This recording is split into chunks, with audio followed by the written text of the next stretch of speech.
All right, guys. First question, Rich Hoffman.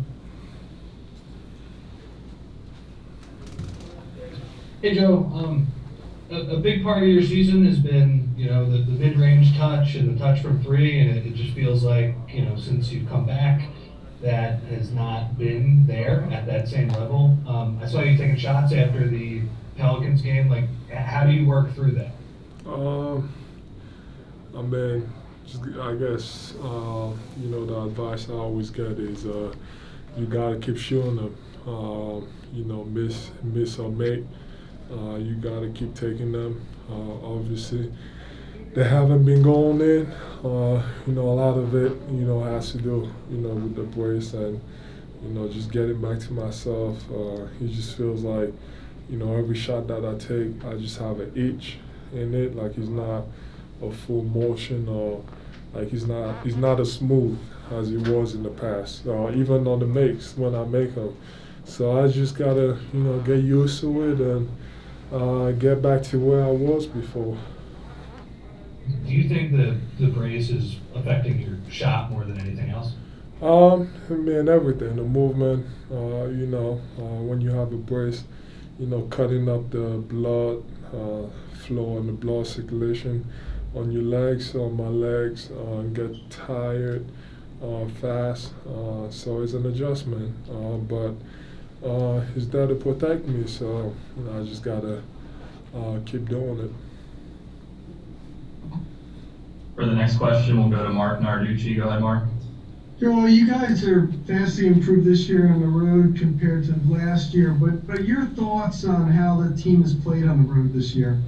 Man, we started off slow, but the last couple of games, been doing an excellent job.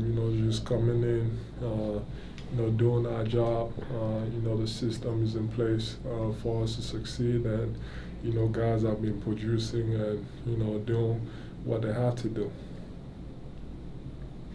Thank you. Over to Kai Carlin. Hey Joe, I wanted to get your thoughts actually about Ben's aggressiveness. I mean, there are many times when like he'll get to the basket, but instead of going up for a shot, he's like he'll kick it out. Obviously, that's a huge part of his role on this team offensively. But would you rather have him kind of be look for his scoring a little bit more? Oh yeah, for sure. I tell him all the time. When you drive in there, first of all, I want him to be aggressive every single play, whether it's to make plays or whether it's to look for a shot. He's got to be aggressive. He's got to make guys on the other team guard him. Like tonight, we saw it. I was really excited. When he made those two shots, he's starting to be comfortable. He's getting back to, where he was right before All Star break. So he's got to keep on doing it. But the first thing, he's a playmaker and he wants to be a playmaker. He wants to get everybody involved. But at times, he also needs to, just be aggressive and make the other guys on the other teams guard him. Thanks, Joe. Time for a couple more. Going to Cassidy Hubbard next. Hi, Joe. Obviously, you've worked your way back into a rhythm after being out with an injury before. But how, if at all, is it different this time around with all of the MVP buzz around you before the injury and just also the team's success currently? I always, say that, if we win, everybody wins. So, when you talk about individual accolades, like MVP or Defensive Player of the Year or All NBA or All Defensive Teams, it's not going to happen unless we win. So that's always my main focus, just to go out there and, win every single game. And obviously, our goal is to finish first. But when it comes to the MVP stuff, I feel like I'm still right there. When I'm on the floor, I feel like I've been the best all season. Just doing my thing, just dominating. With the help of my teammates and the coaches, putting me in the right, positions to succeed. But you know, I still think I'm right there. I still think I'm the MVP. You know, you know, I've been dominant all season. You know, and you know, I'm not gonna stop. But the bigger goal, obviously, is you know just to get to the playoffs healthy. You know, to be able to compete for the whole thing. Thank you. Last question with Keith Pompey.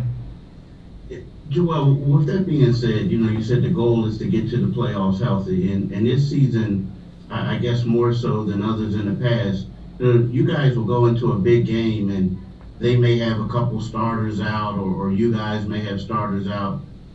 Is it tough this season to gauge just how good teams are and how they compare to other squads?